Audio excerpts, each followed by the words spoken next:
अगर एक भारी क्रेन आपकी तरफ टूटकर गिर रही हो और आप सिर्फ ऊपर देखकर मुस्कुरा दें, तो वो बहादुरी है या टूटा हुआ इंसान? यहीं से मिलते हैं हमें म्यूजिन, एक वकील जिसकी जिंदगी ने उसे बार बार जमीन पर पटका, लेकिन अब वो फिर से खड़ा होने की कोशिश कर रहा है। ये है उसकी कहानी, डर, धोखे और कुछ अद्भुत घटनाओं से भरी ओ माय गोस्ट क्लाइंट्स का पहला एपिसोड। तैयार हो जाइए। एक शख्स साधारण कपड़ों में किसी फैक्ट्री में घुसता है।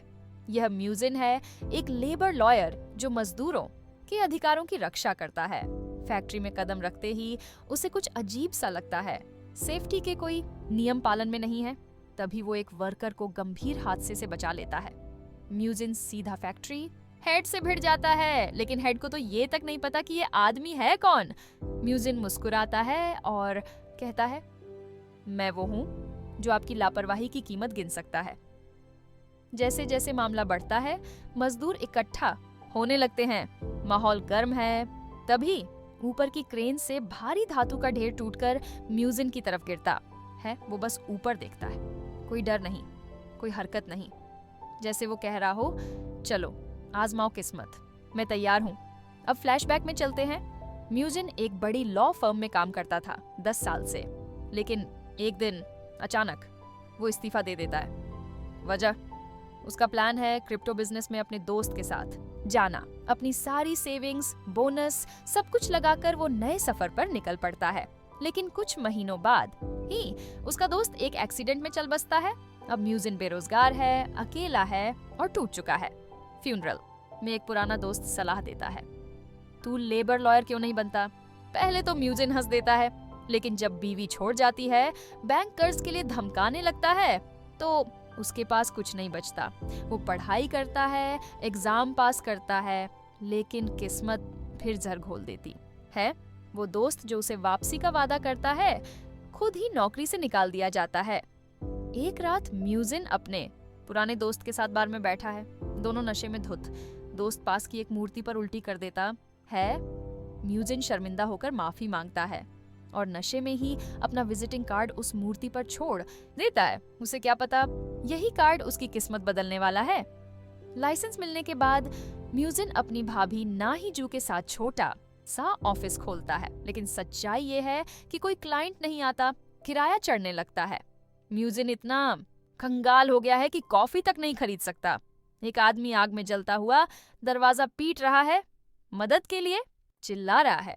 म्यूजिन डर के मारे उठता है, लेकिन फिर याद आता है कि ऐसे सपने कभी कभी समृद्धि का संकेत होते हैं। क्या ये कोई इशारा था? हीजू, उसकी भाभी, हार मानने वाली नहीं है। वो म्यूजिन को मिलवाती है एक फेमस यूट्यूबर ग्योनवू से।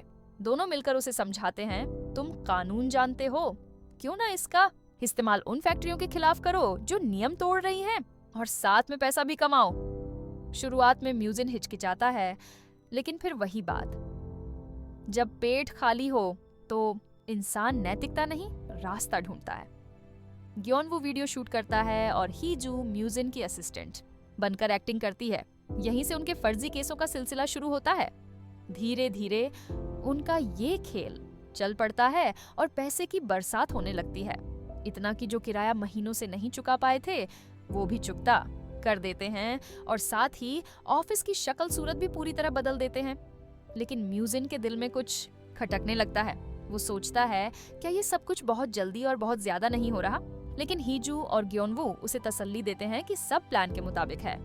म्यूजिन कुछ शर्तों के साथ अपना रुख साफ करता है और वो लोग एक नई डील फाइनल कर लेते हैं।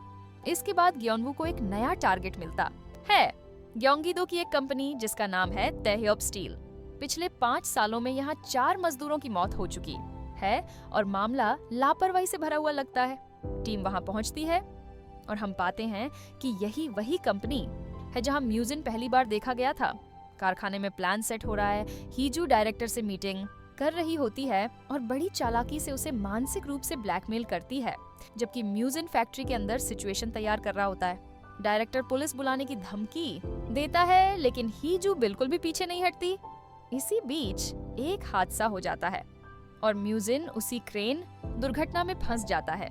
एक सेकंड के लिए उसे ऐसा लगता है जैसे पूरी जिंदगी उसकी आंखों के सामने से गुजर रही है। वो सब याद आता है, उसके फैसले, उसका लालच और वो पल जब उसने सिर्फ खुद के लिए जीने का चुनाव किया था। अचानक उसकी आत्मा एक अलग ही जगह पहुंच जाती है, एक रहस्यमयी जगह जहां उसे वही जलता हुआ आदमी दिखाई देता है जो उसके सपने में आया था।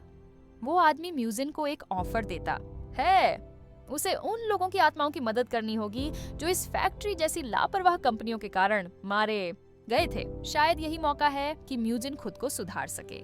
म्यूजिन थोड़ा डरता है और वो दस्तावेज पढ़ने की कोशिश करता है, लेकिन आदमी कहता है कि उसके पास ज्यादा समय नहीं है। आखिरकार म्यूजिन दस्तखत कर देता है बिना पूरा कॉन्ट्रैक्ट पढ़े। वो आदमी जाते जाते सिर्फ इतना कहता है, मैं तुम्हारे साथ काम करने को लेकर उत्साहित हूँ। इसके बाद हम दोबारा उस फैक्ट्री में लौटते हैं। म्यूजिन जमीन पर गिरा पड़ा है, हादसे के झटके से बेहोश। लेकिन अब कुछ बदला हुआ है। एक फ्लैशबैक में हम देखते हैं कि जिस मूर्ति को म्यूजिन ने अपना कार्ड दिया था वो कोई आम मूर्ति नहीं थी। समीक्षा वापसी की तो पहला एपिसोड देख के यही लगा, it was worth the wait. Show की शुरुआत मजाकिया लेकिन दिलचस्प मोड़ के साथ होती है।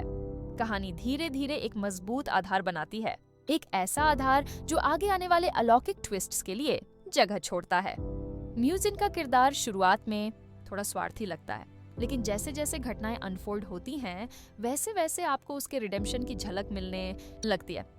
हीजू, वाह, एकदम फल्टू देसी जुगाड़ू टाइप, स्मार्ट, निडर और पूरी टीम की ड्राइविंग फोर्स। और फिर आता है ग्योनवू, पैसा कमाना चाहता है लेकिन दिल से मासूम है। इन तीनों की टीम है थोड़ी सी अव्यवस्थित, थोड़ी सी पागल, लेकिन एकदम एंटरटेनिंग। सबसे खास बात यह है कि शो में कॉमेडी, ड्रामा और फैंटेसी तीनों का बेहतरीन मिक्स है। पहले एपिसोड के बाद एक बात तो साफ है, ये सिर्फ भूतिया कहानी नहीं है, बल्कि एक इंसान की अपनी जिंदगी को सुधारने की जद्दोजहद भी है। उम्मीद है कि अगले 9 एपिसोड्स भी इसी लेवल की एनर्जी और इमोशन लेकर आएंगे। तो आप बताइए, आपको म्यूजिन की ये भूतिया जर्नी कितनी पसंद आई? कमेंट में लिखिए। कौन है आपका फेवरेट कैरेक्टर? और हाँ, अगर वीडियो पसंद आया हो तो लाइक जरूर करें, चैनल को सब्सक्राइब करें और बेल आइकन दबाना मत भूलिए, क्योंकि अगला एपिसोड होने वाला है और भी मजेदार।